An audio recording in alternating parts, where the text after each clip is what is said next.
बाबर को इब्राहिम लोदी को हराने के लिए राणा सांगा लाया था। तो मुसलमान तो बाबर की औलाद हैं और तुम गद्दार राणा सांगा की औलाद हो।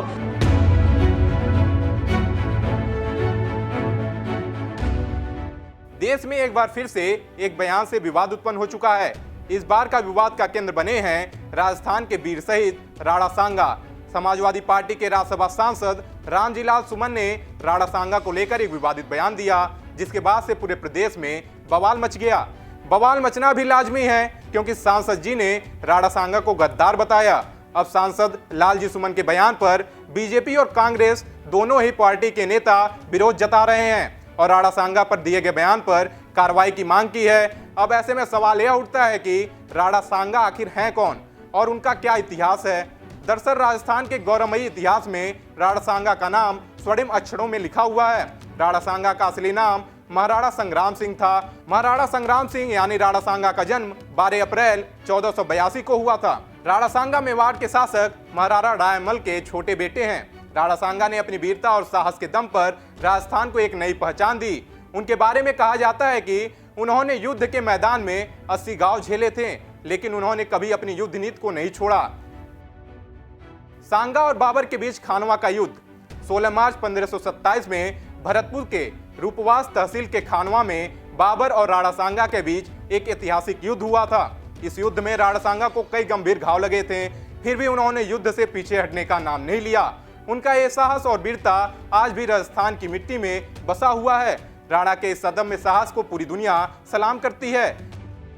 राणा सांगा की खासियत सिर्फ उनकी युद्ध कला ही नहीं, बल्कि उनकी उदारता भी बहुत प्रसिद्ध है। जब राणा सांगा ने महमूद खिलजी को हराया था, तो उन्होंने उसे अपनी उदारता से मालवा का आधा राज्य भी दे दिया था। यही नहीं, उन्होंने मांडू के सुल्तान को भी 3 महीने तक कैद में रखने के बाद रिहा कर दिया था। इतिहासकारों के अनुसार राणा सांगा सिर्फ एक वीर योद्धा नहीं, बल्कि एक उदार शासक भी थे। अब बात करते हैं उस विवाद की जिसने राजस्थान ही नहीं बल्कि पूरे देश में हलचल मचा दी है। समाजवादी पार्टी के राज्यसभा सांसद रामजीलाल सुमन ने हाल ही में राणा सांगा को लेकर एक बयान दिया था, जो अब सियासी तूफान बन चुका है।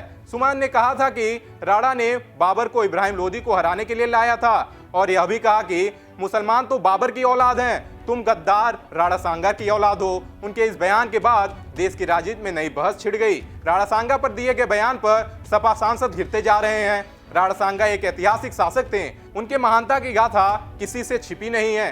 सुमन के बयान के बाद राजनीति में हंगामा मच गया है। बीजेपी के नेताओं के बाद अब कांग्रेस के राजपूत नेताओं ने भी इस बयान की कड़ी निंदा की है। इस विवाद पर कांग्रेस के पूर्व मंत्री प्रताप सिंह खचरियावास ने भी सपा सांसद रामजीलाल सुमन के खिलाफ जमकर हमला किया है और राणा सांगा के अपमान को लेकर उनकी बर्खास्तगी की मांग की है।